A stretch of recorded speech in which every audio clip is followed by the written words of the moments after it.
Morning, everybody. My name is Gerrie Botha, and welcome to today's session. We're going to talk, we're going to carry on where we left off last week regarding rational designs. First of all, let me just once again bring under your attention the Plumbing Industry Awards, which is being held on the 28th of July. And we would sincerely hope that you can join us to see what is happening in the industry. And then at the same or in the same time frame, from the 27th of July till the 30th, we're also hosting the Plumbing Indaba together with PIRB, which will be, I think, a very good thing to attend if you possibly can. It will be held at the same venue, and it will bring together plumbers, manufacturers, industry leaders, and experts from all over South Africa, as well as, you know, other parts in the world. So I think that will definitely be a good thing to attend, and you might get a lot of information there. So without further ado, let's carry on, or let me introduce Mr. Adriaan Myburgh first. Adriaan. Hi, morning everybody. Looking forward to this morning session. And then we have got Alvin again. Alvin. Hi, morning everybody. And as usual, Mr. Steve Brown. Welcome everyone, and thank you very much for joining. All right, guys, so we're going to jump into this. We're just going to quickly page through last week's presentation, and then we're going to carry on.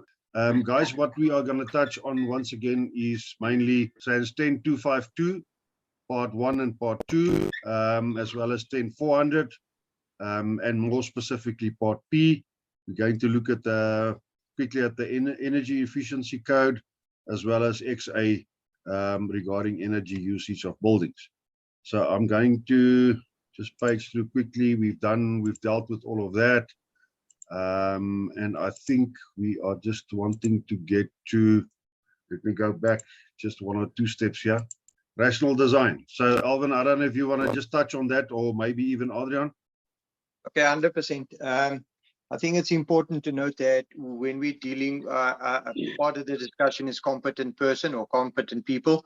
Important to note that a rational design can only be done by a competent person. A rational design is something, by virtue of its name, it needs to be rational. You need to reference other standards, or you need to reference actual tests done or actual calculations that were done to substantiate why you think your design is either going to be equal to the standards or even better than the standards. Because remember, the standards are deemed to satisfy. So you will get designs done by competent people that end up being better than the actual standard. But in most cases, it's a financial thing, or it's a case of, you know what, the guy is happy to go with deemed to satisfy because that's where let's call it the minimum requirements are. But as far as the rational designs, the definition says it is a design by a competent person involving a process of reasoning and calculations, which may include a standard or other suitable documents. So it's a document, and I think very few people understand that even when you do a rational design, you still have to submit that rational design to the local authority for approval by said local authority. Adriaan, so if I understand you correctly, then there will be some, or there should be some other document by the local authority which actually approves this rational design, which the plumber then can attach to his COC document to say this is the proof of the rational design and this is the person. Am I correct in saying that? Yes, 100%. SANS 10400 Part A, which is the admin section of the whole National Building Regulations, there's a standard form included in that document.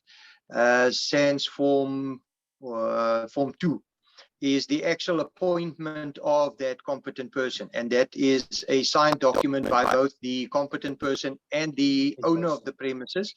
Both of them sign, and they agree that firstly, the competent person is indeed competent.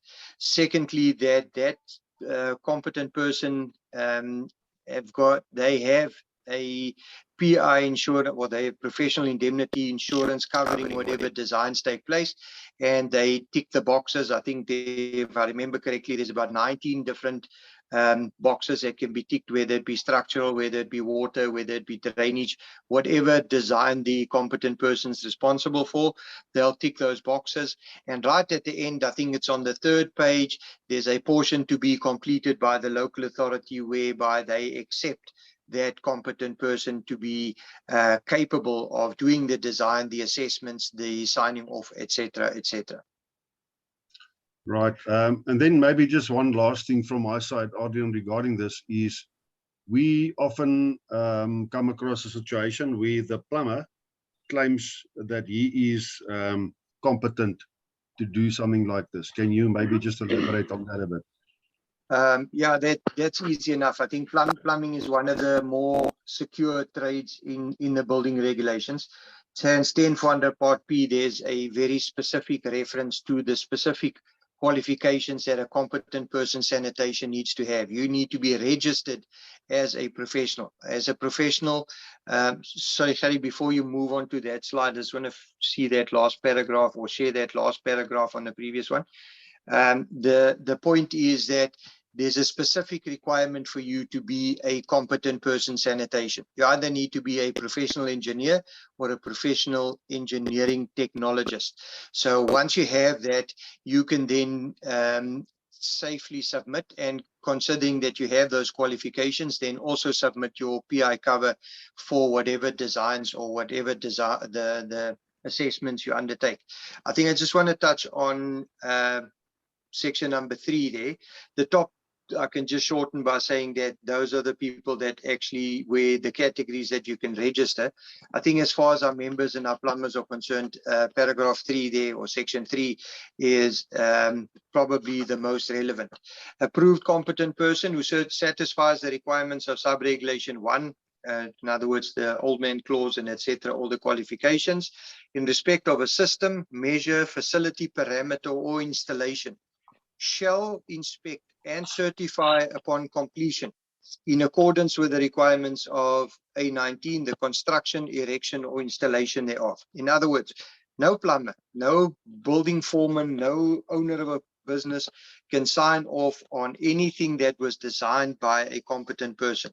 The installation shall be inspected and certified upon completion by said competent person. It's not simply giving you a drawing saying this is what I want you to do, and then the plumber or the developer signs off on it. Only the person that did the original design for that and that have gone through the process of testing, making sure that everything complies. Once they've made all of those checks and balances, then they'll be able to sign off and certify that specific installation. Okay, so and then just quickly, briefly, deemed to satisfy requirements. What are we talking about here? Okay, there are a couple of ways that you can satisfy the requirements, because remember, everything starts with a regulation. So the regulation requires you to do something. Then there are different ways to actually satisfy the requirements of those regulations. So deemed to satisfy is if you say take 10.400 Part P and you comply with the letter of the law. In other words, you take that the standard and you install as per that, per the levels, per the gradients, per access, all of the rest of that, that would be a deemed to satisfy. In other words, if you comply with the requirements from that standard, that would be deemed to satisfy. Then you could actually go and appoint a competent person to do this rational design. And have that person take the responsibility, because you're not deviating from the set standard or the deemed to satisfy. That person then needs to do the design or do an assessment, do a design, and then include his findings and his eventual sign off at the end of the project in order for that job to comply. And then the last one is an agreement certificate. The problem with an agreement certificate is, well, not a problem, or the issue, the biggest issue with an agreement certificate is the fact that an agreement certificate is for non-standardized material or workmanship or anything of that nature.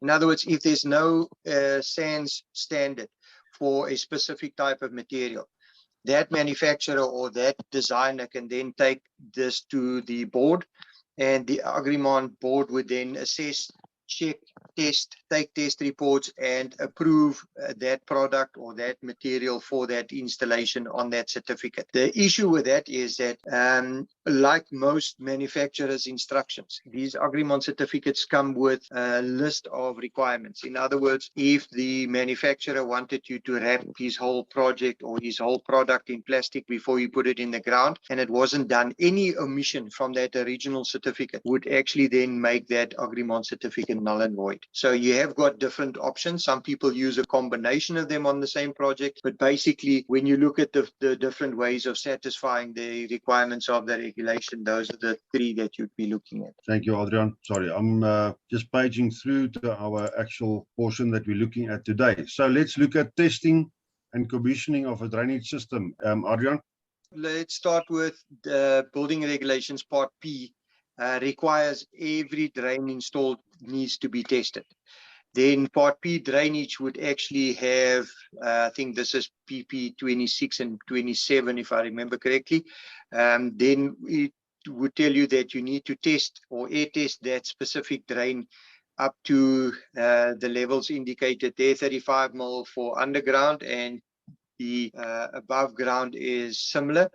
Then you would take that requirement and the manometer, you would pressurize that drainage installation between manholes, between points. The same would apply for above ground. You'll close the vent, your traps will be 75 mil with the water, and you'll use the manometer to pressurize the area or that installation up to that 0.35 kPa, which is 35 mil. 35 millimeters worth on that manometer's reading. And then if you have got or 3 minutes past and you're still on the 35, brilliant. But if you do have a bit of air leakage around the rubbers, there might be some sanding somewhere, or there might be an IE lid that's not 110%. There's an allowance for you to drop down to 25 mil head of water, which is not ideal, but it's still acceptable levels. Then it would deem that installation to actually have passed.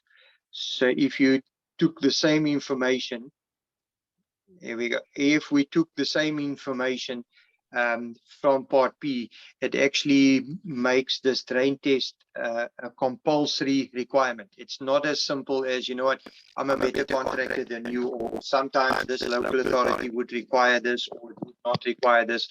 There you can see section 3, no person shall put into use any drainage installation before that installation's been inspected, tested, and passed by the local authority as complying with these regulations.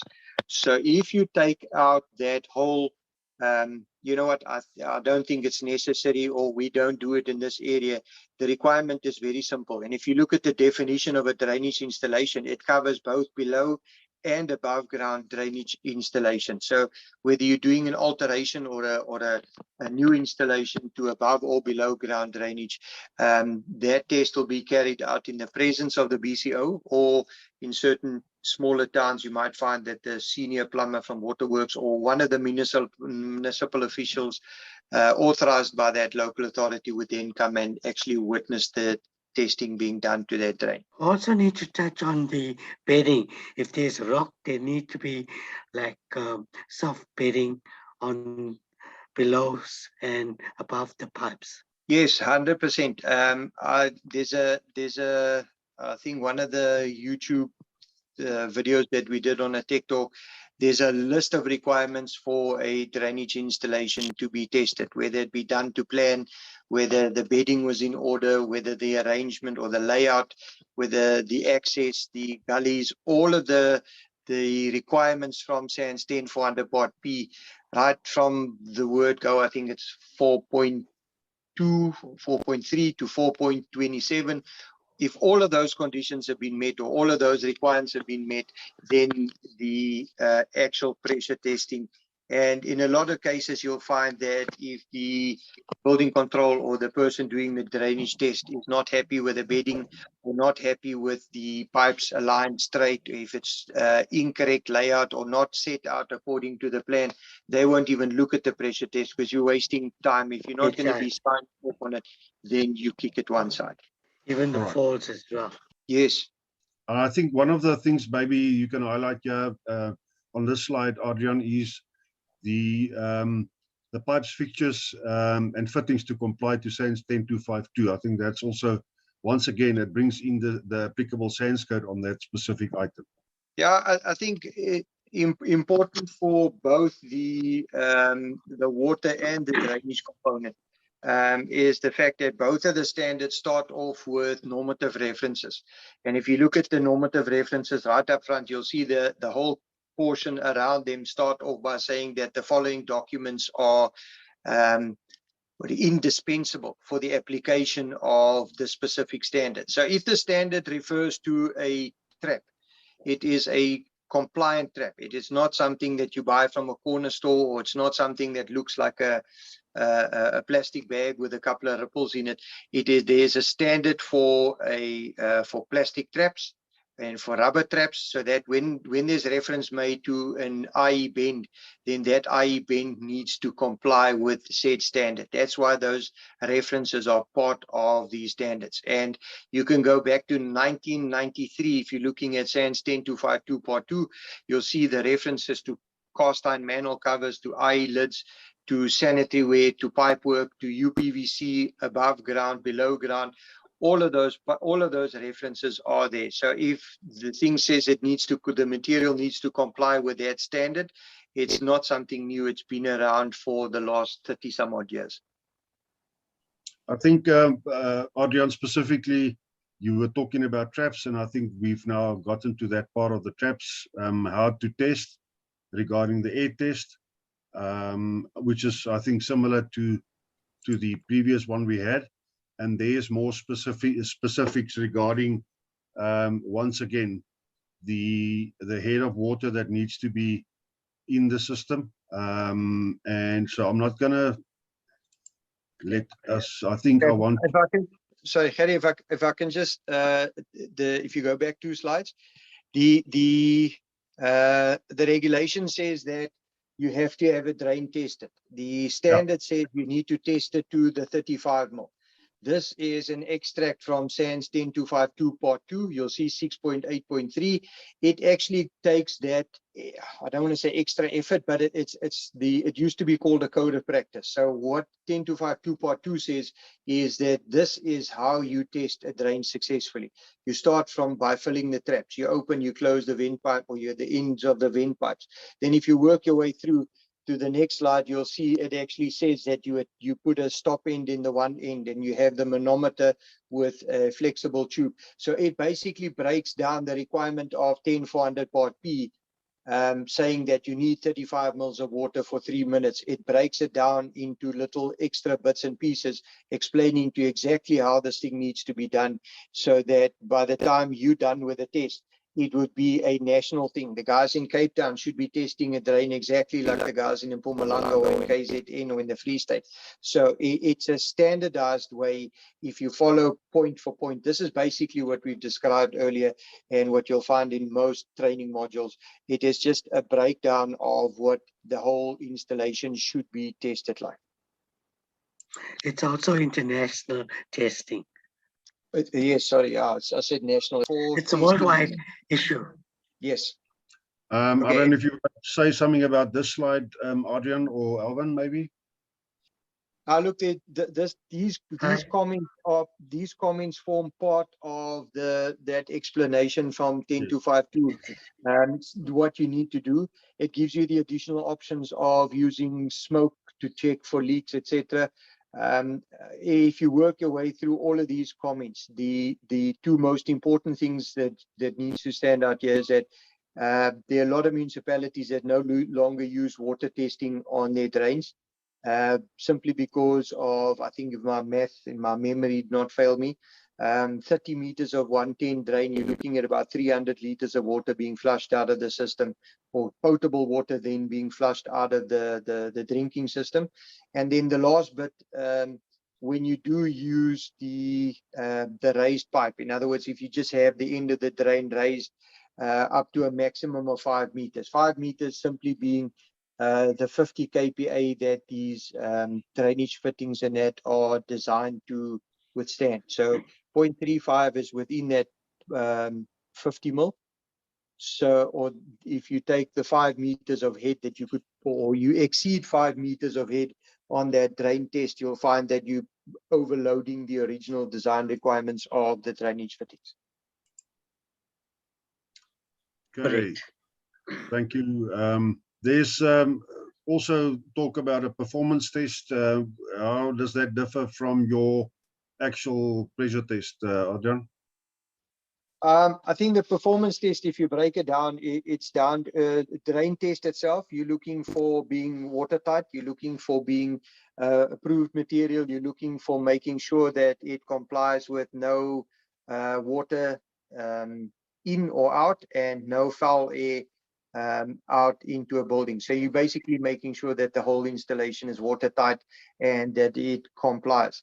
With a performance test, you'll see if you read through there, you could have simultaneous discharges from different fittings. I mean, if you have a bath and a basin connected, or you have a bank of basins connected to a shower and you flush them at the same time and your pipe sizing is not up to scratch, you'll find that it will probably surcharge into the shower, or it'll make gargling noises. And if the standard or the specific reference to the standard actually then says that the discharge from baths shall be ignored unless the discharge pipes, when the number of baths to be discharged, shall be the same for the kitchen sinks.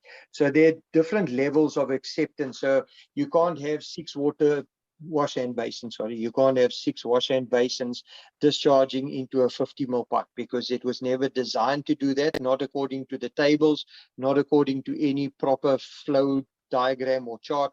So the actual performance would be the working of this thing. If you have basins running out in groups of 4 and there's 1 or 2 of them siphoning out the traps, obviously there's an issue with the specific performance criteria of that installation. Thank you, Adriaan. And coming back, sorry, Alvin, you wanted to say something? Basins, they used, like, for example, 6 basins to 50 mil pipe. There's no escaping of the air because it's therefore the size needs to be increased so the air flows out and is dispersed into the air. Thanks. Did you hear me? Yes. We heard you there. Adriaan, okay, let's move on. Sorry, we're running out of time. I just want to touch on the specifically the seal depth when it comes to sanitary fixtures, and I think that's also an important part to have a look at. If you can take us through that quickly. Okay, I think the easiest way to explain that or to motivate that would be if you look at SANS 10400 Part P and you look at the requirements for a single stack.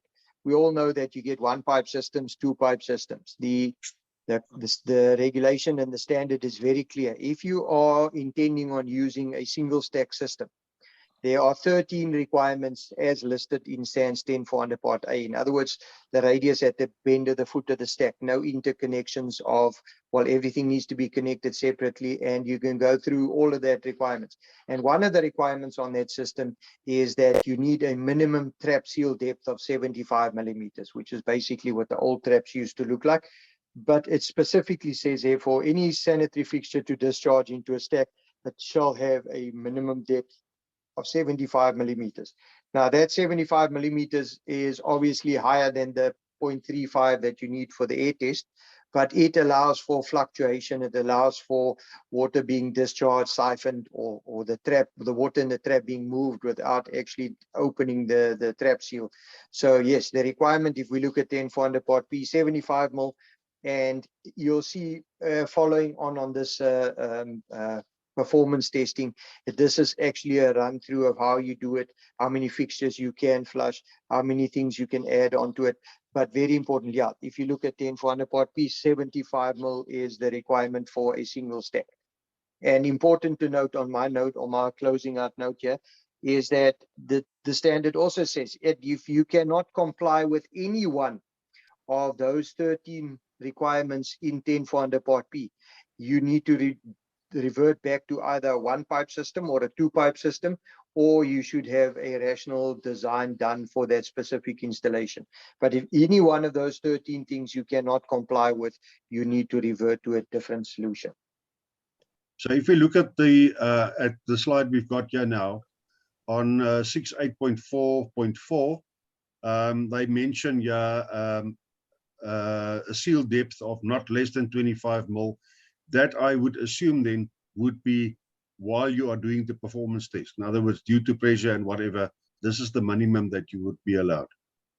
Yes, the last line, it actually says there that if that resulting trap depth is less than 25, additional ventilation shall be provided. So basically what Alvin said earlier, if you do have 6 basins on a 50 pipe, you need to have a upsize of pipe to accommodate the flow.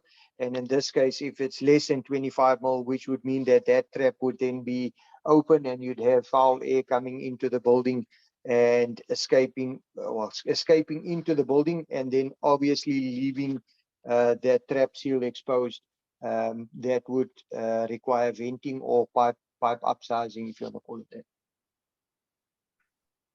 Thank you. I don't know whether this differs, the pan, and I think it more or less directs to the same thing that we have just spoken about, Adriaan. If there's any, I don't know whether there's anything extra that you need to mention. Yeah. No, I'm happy with it. It's very nice presentation Alvin put together. Okay. That again points to your table 22 that you spoke about earlier. Yes. Is there anything else that you need to add onto this? No, 100%. What I would suggest is, guys, we're trying to save time here. This presentation, Alvin put great effort into it. It's a very nice presentation. I would request. Yes, I would request the guys to actually just take a couple of minutes, go onto the LMS, go onto IOPSA YouTube, and read through these notes. A lot of these notes will refer you to places where you can find additional information, things that you can get sorted out while you're busy doing it.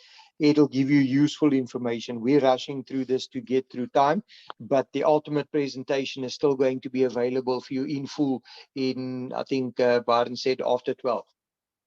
Right. Anything you want to mention here? Again, Adriaan? Fire combinations? I think the important thing is that you're looking at the different applications. There's a huge difference between 1.5 times working pressure, and in the case of fire or combined, take note, and or combined installation. So you have one water supply that serves both fire and potable or domestic installation, then that needs to be pumped up to twice maximum working pressure for at least an hour. So I think it's important for the guys to just recognize the fact there's a huge difference between 0.35 kPa for 3 minutes and twice working pressure and 2000 kPa maximum for 1 hour. So it's important to note that it is a requirement, and it is something that we need to have done before people move into a building. We don't want buildings catching fire or buildings burning down, then to find out that the actual installation did not comply to start off with. All right, so I think, sorry, we had to rush through this, but I think we have touched on the basics. I see there was a question from Emil. Why do we as plumbers still get plans from architects that aren't totally wrong? Yesterday I received a plan where all the 440 millimeters pipe go into water closet outlet, not allowing for gullies. I don't know if you want to expand on that a bit, Adriaan. Yes, it happens more often than we'd like to admit, or that we'd like to, what would you call it, accept. It basically boils down to, you need to firstly see on that plan whether it's got the municipal approval stamps on it, because a lot of these plans get issued to site for construction, and then in the meantime the guys are still looking for approval, or they have applied for approval. So and also I think this is where professional plumbers, and the fact, Emil, that you've picked it up, that you need to make yourself heard. We've all done the COC submission. We've all done the non-compliance notice. We've all dealt with it. We've all looked at these various things. And the only way you can protect yourself in a case like that, if that project is on the go, is to make the architect or the owner or the project manager or the engineer or anyone on that professional team, including the owner, aware that this is not compliant with the deemed to satisfy. So ultimately, they are going to go back to a competent person at additional cost, or they must just minute the fact that you've now told them that this is a clear non-compliance. And if the municipality at the end of the project refuses to sign off that project, you have covered yourself in writing by stating this is non-compliant and someone needs to do something on this while we're on the job. Whether they issue a VO to say that you need to upsize or split them up or install additional gullies, the standard's very clear. Every installation, every connection point, tank, conservancy, septic, all of those things shall have at least one gully. So if there's not one there, or there's not one to protect the flood level, then we have a problem. Alvin, you want to add something there? Sorry, yeah, the gully should be at the lowest point, so it overflows and it doesn't back up to your housing or whatever. Perfect, thanks. Hello?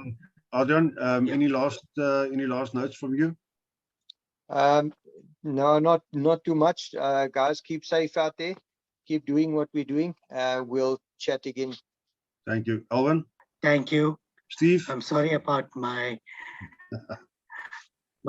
things breaking up every time. Apologies for that. Not a No problem. problem at Luckily, all. we could work around that. Steve, last comment from yourself? Yeah, and just thank you very much to Alvin. I know it's been difficult trying to get the signal, but yeah, we got through it. And to Adriaan for jumping in and assisting, really do appreciate it, young man. Take care and have a great day. Thank you, guys. And from my side, thanks, Adriaan, for supporting us here. Alvin, thank you for a very good presentation that you've put together. And once again, just a reminder to our attendees to please go through the slideshow. Unfortunately, we had to rush through a bit, but have a look at the slides, take your time, and work through all of these items. From me, stay safe, take care, and have a good day.